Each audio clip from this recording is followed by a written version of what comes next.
माननीय सदस्य श्री राजेश रंजन जी। सभापति महोदय जी, मैं शुरू करूंगा। प्रधानमंत्री जी का 2 महीना मात्र बचा है जन्मदिन को, और उन्होंने सबसे पहले विश्वकर्मा योजना, एक उनकी जो बहुत बड़ी आम आदमी, मोची, निषाद, मलाह ऐसे वर्गों के लिए यह योजना लाई गई। हम शुरू करेंगे माननीय वित्त मंत्री से कि पुराने में जो आप skill, startup, make in India या आपने जिन जिन योजनाओं को लाया उस पर अभी तक कोई श्वेत पत्र नहीं लाई कि उस योजना का क्या हुआ।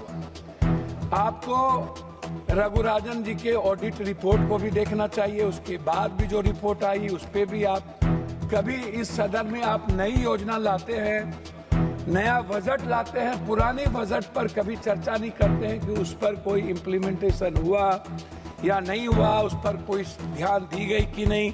जिसमें श्रम संगठन 2000 में जहां देश बेरोजगारों के पढ़े लिखे नौजवानों की तादाद 54.2% थी, वहीं 22 में 65.7% हो गई।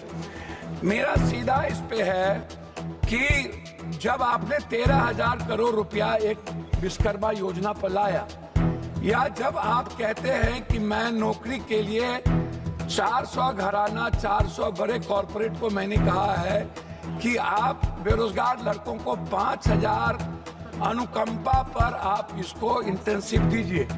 मैं पूछना चाहूंगा ये इंटेंसिव कब मिलेगा, जब 40,000 लगभग कॉरपोरेट के पहले से उसके यहाँ काम करने वाले लोग हैं। तो 2 करोड़ की योजना में, 2 करोड़ की नौकरी में 25,000 एक कॉरपोरेट पर कहां से वो आएगा? ये जरा सा हमें बताएं, ये कौन सा झूठ वाली बात है बेरोजगारों के लिए। दूसरी चीज, रोजगार पर जब आप बात करते हैं तो इस देश में सबसे ज्यादा इंडस्ट्री किस पर है? वो है फूड प्रोसेसिंग पर, वो है पर्यटन पर, वो है टेक्सटाइल पर, बुनकर पर, वो है कालीन पे। टेक्सटाइल योजना पर इनका टैक्स कितना बड़ा, आप उसको देख लीजिए कि टेक्सटाइल पर इन्होंने कोई छूट नहीं दी, कोई टैक्सेस नहीं दिया और टैक्स को बढ़ा दिया। जब हम टेक्सटाइल को बढ़ावा नहीं देंगे तो रोजगार कहां से डेवलप होगा? तो जब हम फूड प्रोसेसिंग, जो सबसे ज्यादा यूपी, बिहार या जहां पर भी दलहन तेलहन, जब हम बात करते हैं मक्का की, मखान की, दूध प्रोडक्टिविटी की, उसके चीजों की, उस पर टैक्सेस को आप बढ़ाए हुए हैं। आप जो सबसे ज्यादा काम करने वाली 70-80% महिलाएं हैं, हमारी बेटियां हैं, उस पर आपके लिए कोई नई योजना नहीं है। आपने क्या किया? आपने जितनी बजट लाई है, आप सीधा का सीधा कॉर्पोरेट। लेकिन जब हम बात करते हैं जो आम आदमी से जुड़ा हुआ है, जिसको सब लोग कह रहे हैं, इवन मंत्री जी हमारे गडकरी साहब ने भी जो हेल्थ से जुड़े 18% जीएसटी की बात की। हम अस्पताल को फ्रीडम दे रहे हैं, लेकिन जो आम आदमी की दवाई है, उसका जो इक्विपमेंट है, अल्ट्रासाउंड है, सीटी स्कैन है, एमआरआई है या जांच का विषय है, उस पर हम बोझ डाल रहे हैं। तो आम आदमी को कहां से बेनिफिट मिलेगा? अभी सबसे बड़ी बात क्या है, बैंक की जब बात आती है सभापति महोदया, तो बैंक क्या करती है? हमारे यहाँ बिहार में 100-200 रुपया वाला गरीब लोग बाहर में काम करते हैं, वो बैंक को 100-200 रुपया, 1000 रुपया भेजता है। बैंक मिनिमम बैलेंस के लिए 1000, 5000, 7000 रुपया काट लेता है। अब आप बताइए, क्या आपने इसको रोकने का कोई प्रयास किया कि बैंक उस पैसे के, जो मिडिल क्लास और गरीब का पैसा है, जो बाहर से अपने माँ बाप को भेजता है, वो पैसा ना काटे? ये इस पर आपने कभी चर्चा की कि बैंक जिस तरीके से आज बैंक आपका बैंक आपको कितना पर लोन देता है? आपने बैंक को क्या बेनिफिट दी, या बैंक को आपने क्या कहा?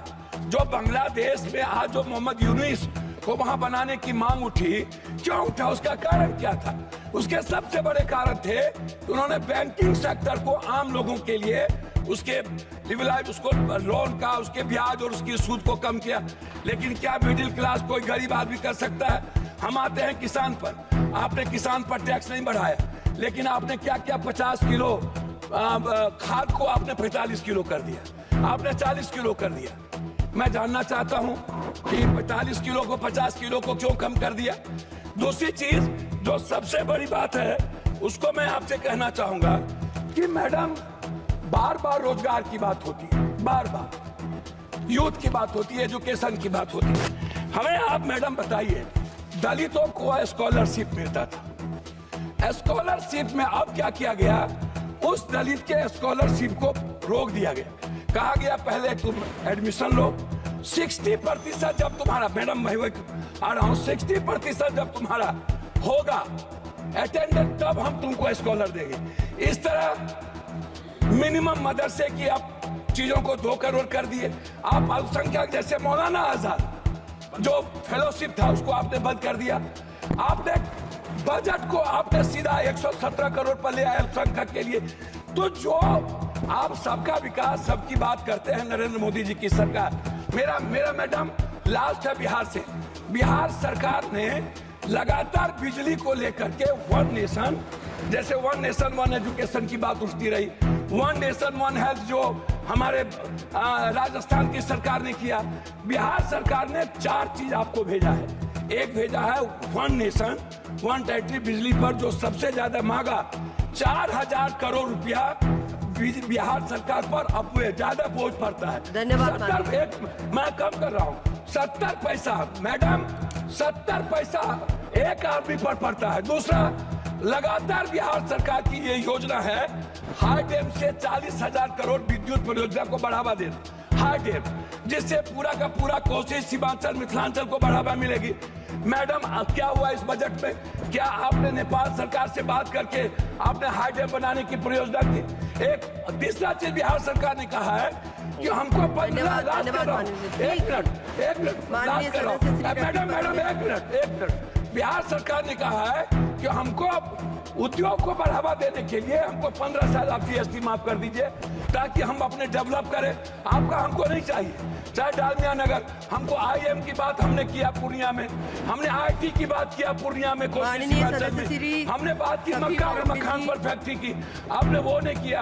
तो आप उल्टे ही सारे के सारे मिडिल क्लास के पर जीएसटी का बोझ डाल दिया, आपने युवाओं पर, गरीबों पर बोझ डाल दी, आपने किसानों पर बोझ डाल दिया, लेकिन आप कॉर्पोरेट को सपोर्ट करते रहे। अब हम लोग को बोलने के लिए पहले आप खड़ा कर देंगे। लास्ट कर रहा हूं, हमको 30 सेकंड हम 30 सेकंड कंप्लीट। मेरा आग्रह ये है कि कम से कम बिहार के लिए मेरा आग्रह आपसे है कि विशेष पैकेज, विशेष रात की बात हमारे मुख्यमंत्री करते रहे हैं, हम लोग मिलकर विशेष पैकेज वाटर, पर्यावरण और जलवायु और पर्यटन, सबसे विशेष पैकेज हम कोसी सीमांचल के लिए विशेष पैकेज की मांग करते हैं ताकि मक्का और मखान पर आधारित फैक्ट्री को डेवलप करें। हम अधिक से अधिक बिहार में हम एयरपोर्ट को डेवलप करें, इसके लिए आपकी कोई योजना नहीं है। बहुत बहुत धन्यवाद मैडम, बार बार